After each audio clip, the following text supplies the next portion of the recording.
never going to let you down again, Eri. I am going to be your hero. You won't lay another finger on her. I'll take on anyone I have to. I'm not going to let you down again. Don't worry. I won't let you suffer. Not anymore.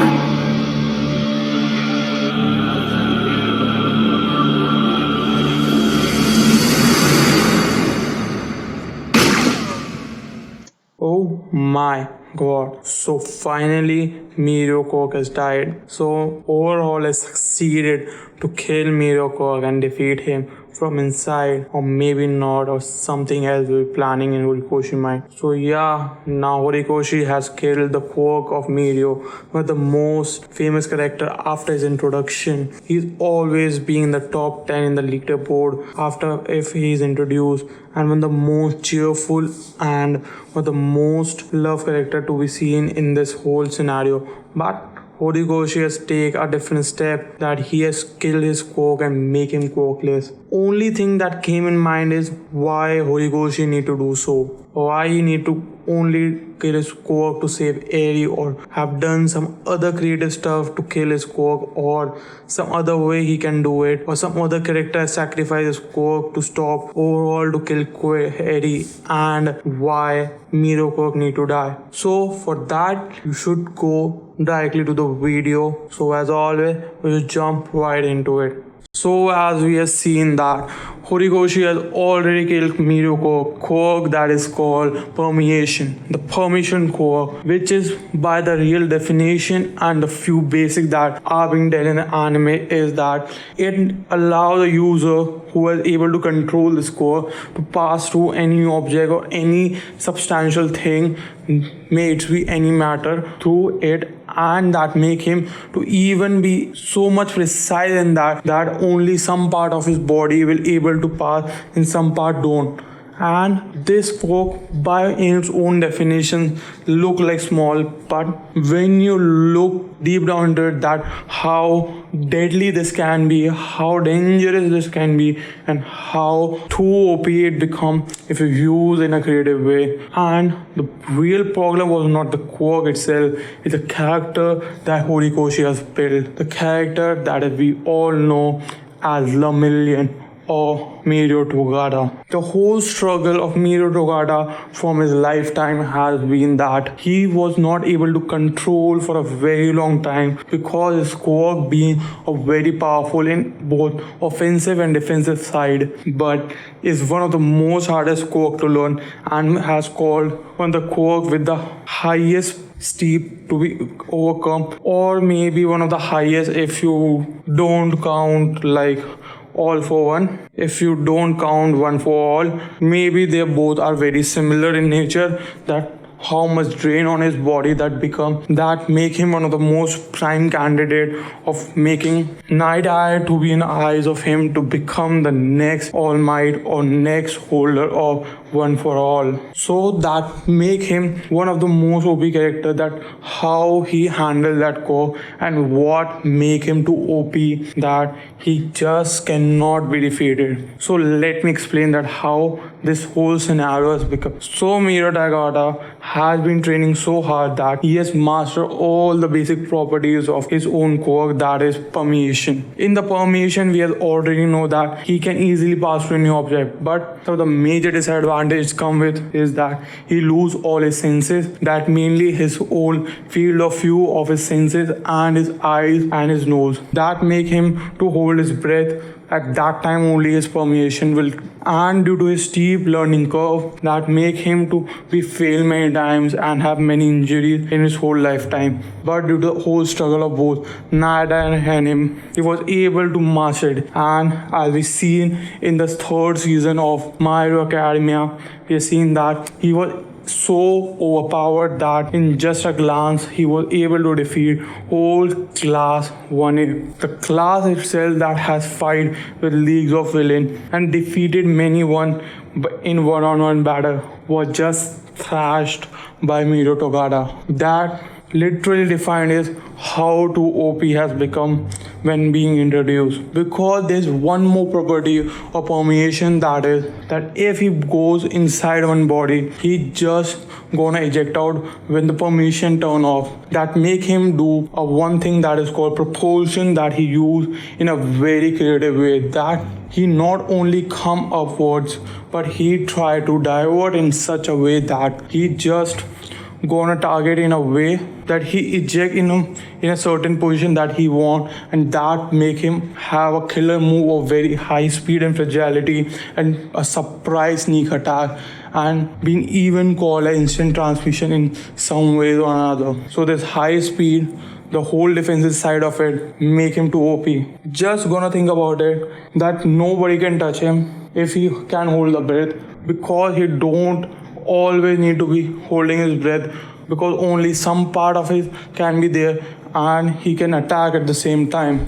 And he also don't want to cover his whole body, because he can also target one part of it, as been shown with the fight with Overhaul. So the next thing become his that even after his downfall, all the Quirk related disadvantage has been come over by him. That make him have a very immense power. But due to night art training, his whole physical body has been enhanced in such a way that he was able to fight with Overhaul even after holding his fork to be not being there.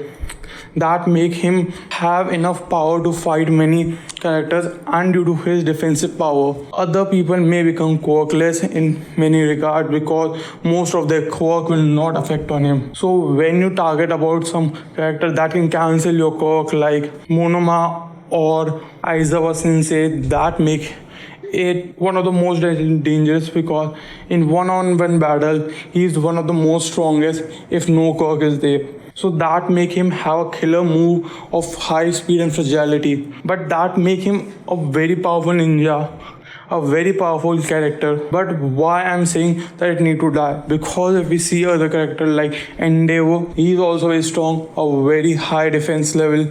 But if you compare with Mirio, he may lack in defense, but he excel in attack. So why I'm trying to say he need to kill his Quirk, because it was too OP. Because if you think about the whole mindset of this whole Quirk, that how creatively it can be used, and seeing Mirio's creativity, that he was able to use the ejection part of his Quirk in such a way that this disadvantage has also make him to use as an advantage. So there's one move that Mirio has not yet tried, because he being in not being a pro hero right now, but only being in a US student. That is, I will be calling as one kill shot.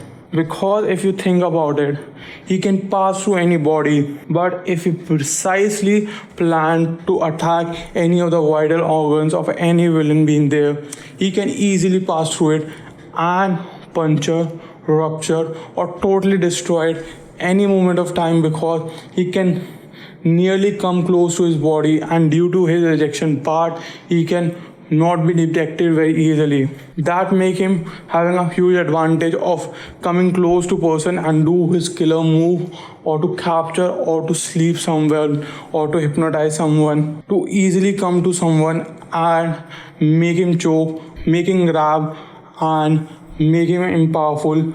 Because if you come too close to him, he can just pass through his body and attack some of his vital organ to make him stop for that moment only. If you think about it, if you want to kill someone, he just need to go to the location permanent inside his heart that is only nail or his finger being activated, that make his finger to be passed in such a way that his finger can easily rupture his heart and any of the vital organ. That make him to have a one kill shot that nobody, even all for one, can even defeat it. If you think in general, because he can cover his whole body and only one finger not being able to use the transparency that he has got, that make him use and rupture the part that he want. He can also make his whole hand and grab it. That make him have a 2 OP Quirk to be there, because it's one of the most flawed Quirk.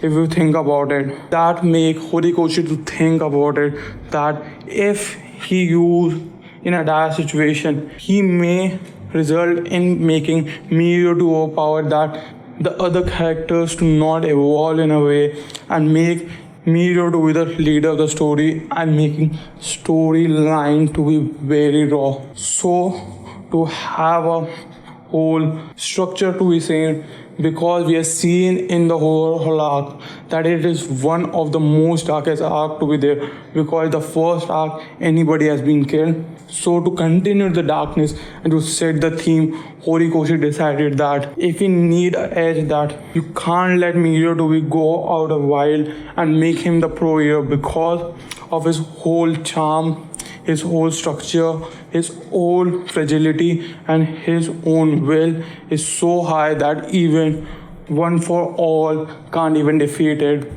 If you think about it, even in Prime Deku will not be able to defeat Mirio or even to beat him any stance because even in Deku eyes, Lemillion is a true hero and in his mind he has already decided to give him at many times as been seen in the Night at conference, and when he see Mirio to lose Quirk, he was so willing to give him. That make Mirio to think about it that he may never be able to be away from the number one spot, so the whole story will be flawed. This is my whole explanation that why Mirio Quirk need to die. It's just because of the storyline and his Quirk being too OP. So if you don't agree with the statement that what proposition I have presented that why his Quirk need to die or just for the sake of a storyline to be dark and make Eri to be more relevant for a very long time, Horikoshi decided this because that can also be a scenario. If you think about that, then comment down below. I will be checking out all the comments that you do and can have a better discussion then and there only. So do like and share this video to all your friends who like anime content in general, and as always, goodbye. And yeah, subscribe to my channel because if you can see right now it's very less and you can easily subscribe to it because some new content of My Hero Academia will also be coming very soon. So yeah, I'm saying it again, as always, goodbye.